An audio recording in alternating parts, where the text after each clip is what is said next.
خدایی که از شدت حضور ناپیداست. درود و مهر به همه شما عزیزان و همراهان. امیدوارم هر کجای دنیا که هستی حال دلت خوب باشه، هر ساعتی از شبانه روز، هر جغرافیایی که هستی لبت خندون باشه و امروز آرامش سهم بزرگی توی زندگی داشته باشه و همه چی باب میلت پیش بره، همه چی اونجوری که تو میخوای بشه، به شرط این که خیر و صلاحت درش نخفته باشه. چند ثانیه سکوت میکنم تا بتونی تمرکز کنی، تجسم کنی، تخیل کنی هر آنچه که در انتظار اتفاق افتادنش هستی. برو بریم.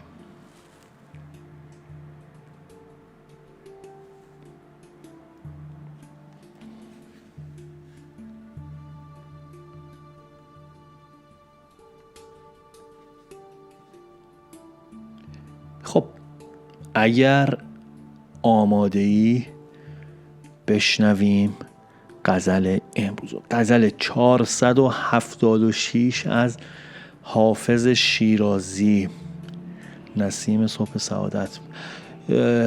به واقع مطمئنم یکی از شیرین ترین، یکی از پر رمز و راست ترین و در عین حال امیدوارانه ترین غزل‌های حافظ. به فال نیک میگیرم همین اول این ماجرا رو. بریم غزل رو بخونیم، میایم راجبش یکم بیشتر صحبت میکنیم.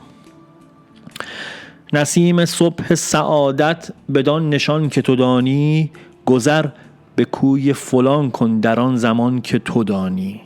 تو پیک خلوت رازی و دیده بر سر راحت، به مردمی نه به فرمان چنان بران که تو دانی.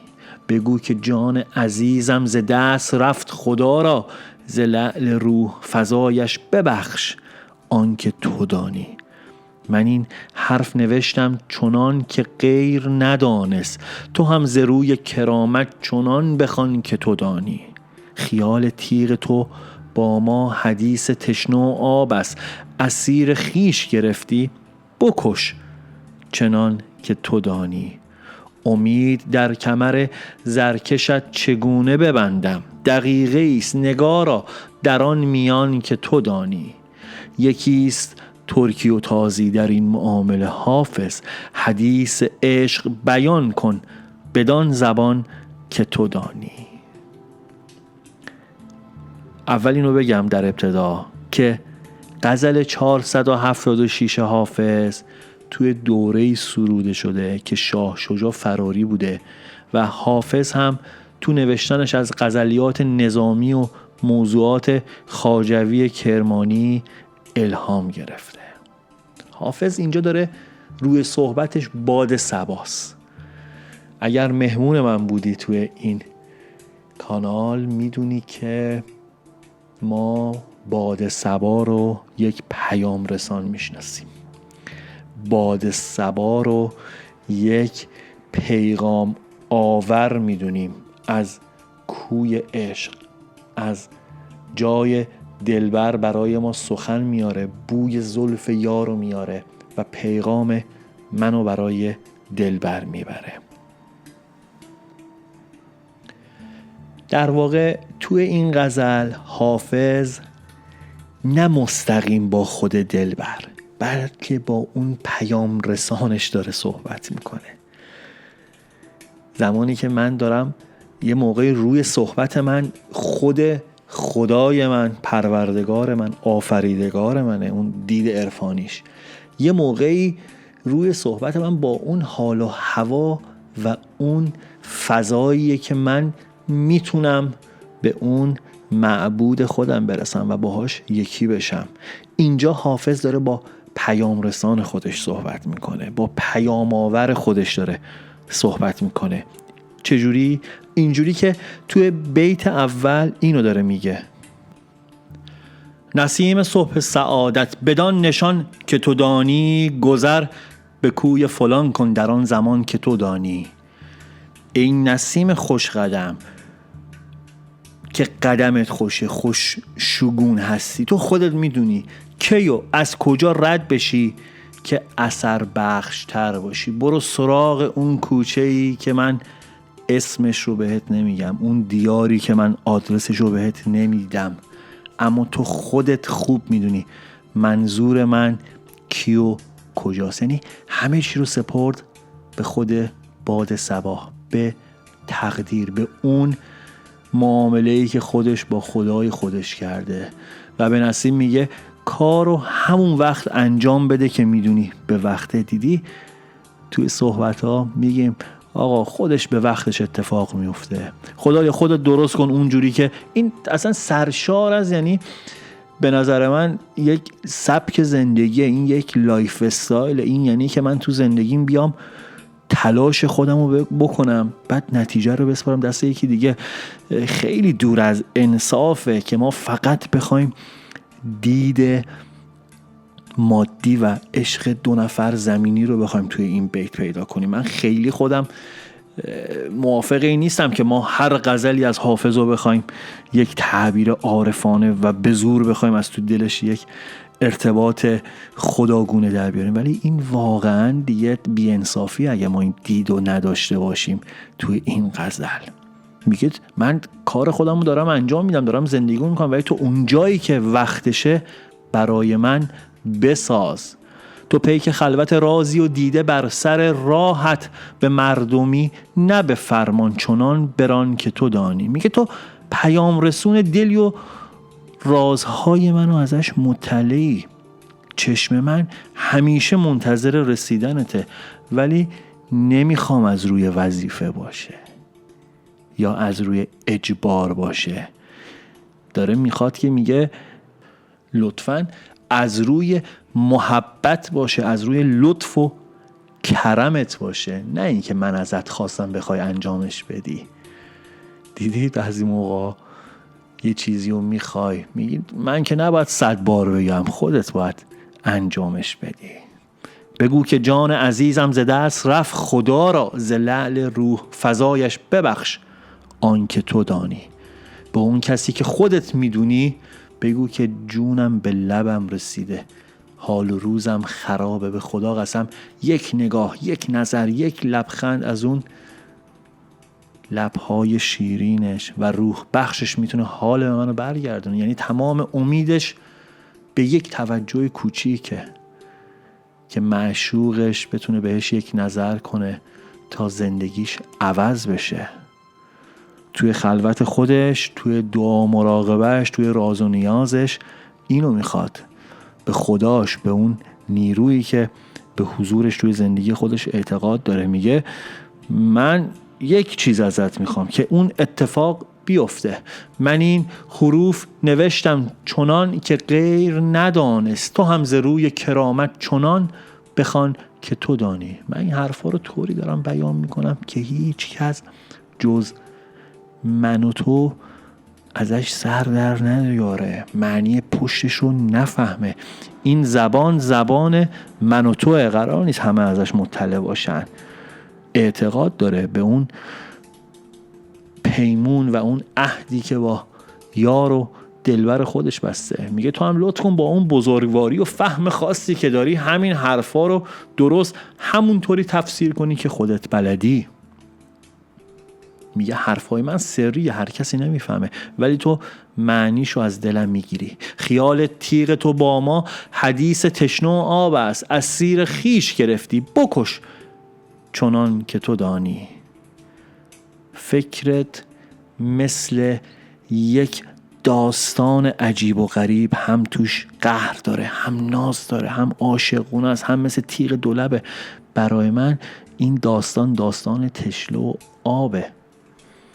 هم میترسم هم امیدوارم. تو منو به دام عشق گرفتی، به بند خودت کشیدی. حالا هر طور که دیگه سلام میدونی با من رفتار کن. من تسلیم عشق تو هستم. حتی اگر عشقت سخت باشه من باز هم میپذیرم. امید در کمر زرکشت چگونه ببندم؟ دقیقه ایست نگارا در آن میان که تو دانی. چطور میتونم امیدم رو به کمربند طلایی تو گره بزنم وقتی همه چیز به یک لحظه کوتاهه؟ اون لحظه‌ای که فقط خودت میدونی باید اتفاق بیفته و کل سرنوشت منو عوض میکنه. یکیست ترکی و تازی در این معامله حافظ. حدیث عشق بیان کن بدان زبان که تو دانی. حافظ میگه تو هر زبونی که دلت میخواد حرفت رو بزن، ترکی، عربی یا هر چیز دیگه، چون توی عشق زبان معنا نداره. اصل حرف همون شور و حال و عشقه که تو قشنگترین شکلشو بلدی. یعنی در عشق تفاوت زبانها بی‌معنیه و مهم اینه که از دل حرف بزنی. موقعی که من با خدای خودم میخوام صحبت کنم کافیه که تو یک لحظه احساس کنم بهش وصلم و با خدای خودم یکیم و با معبودم بخوام خلوت کنم.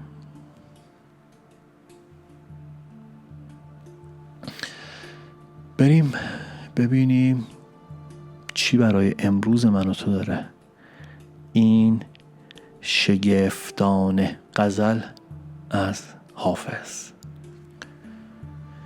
پیام امروز خیلی روشن داره بهت میگه که یک جریان مثبت، یک جریان خوشیوم، یک جریان خوششگون نزدیکته، فقط هنوز وقتش نرسیده. انگار یک نسیمی، یک انرژی پنهونی یا همون بخت و تقدیر پشت صحنه داره چیزها رو جور میکنه تا در بهترین حالت به نفع تو تموم بشه. یعنی الان شاید فکر کنی همه چی کنده یا مبهمه، اما حقیقت اینه که اتفاقاً داره درست جلو میره. تو انگار چشم انتظار یک خبر، یک پیام یا یک توجه خاص از یک نفر یا یک موقعیتی هستی، کسی که انگار فقط همون یک نگاهش، یک جملهش یا یک توجه کوچیکش برای تو خیلی ارزش داره و میتونه حالت رو از این رو به اون رو کنه. پیام میگه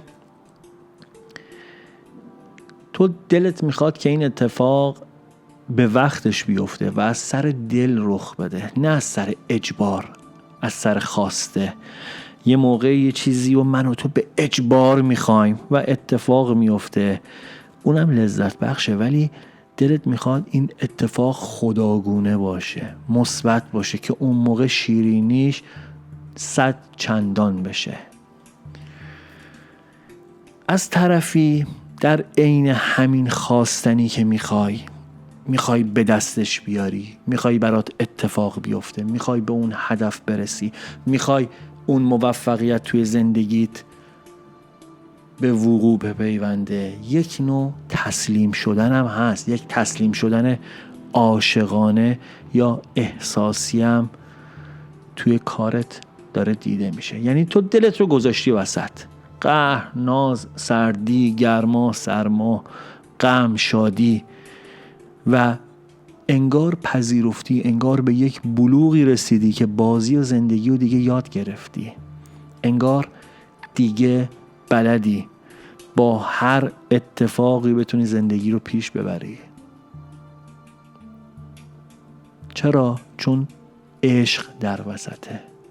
عشق که باشه معرفتش هم هست، معرفت که باشه آگاهی هست، آگاهی که باشه دیگه بازی زندگی رو یاد گرفتی. پیام میگه این حالت برخلاف ظاهرش نشونه ضعف تو نیست، نشونه وفاداری و صداقت. همین باعث میشه که آخرش به اون نتیجه مطلوب برسی. پیام میگه تو شاید دنبال تکیهگاه، امید یا آینده سازی تو یک رابطه، نمیدونم کار یا هر نیت دیگه هستی، اما این امید خیلی ظریفه و وابسته به یک لحظه است، یک لحظه خاص که فقط اون شخص یا اون موقعیت میدونه کی باید اتفاق بیفته. پس پافشاری لازم نیست، همه چی در زمان مناسب خودش اتفاق میفته. و نکته مهمتر این که توی این مسیر زبون، ظاهر، فاصله، حرف مردم، تفاوت‌ها یا چیزهای سطحی اصلاً اهمیت نداره. اصل ماجرا اینه که دل با دل حرف بزنه.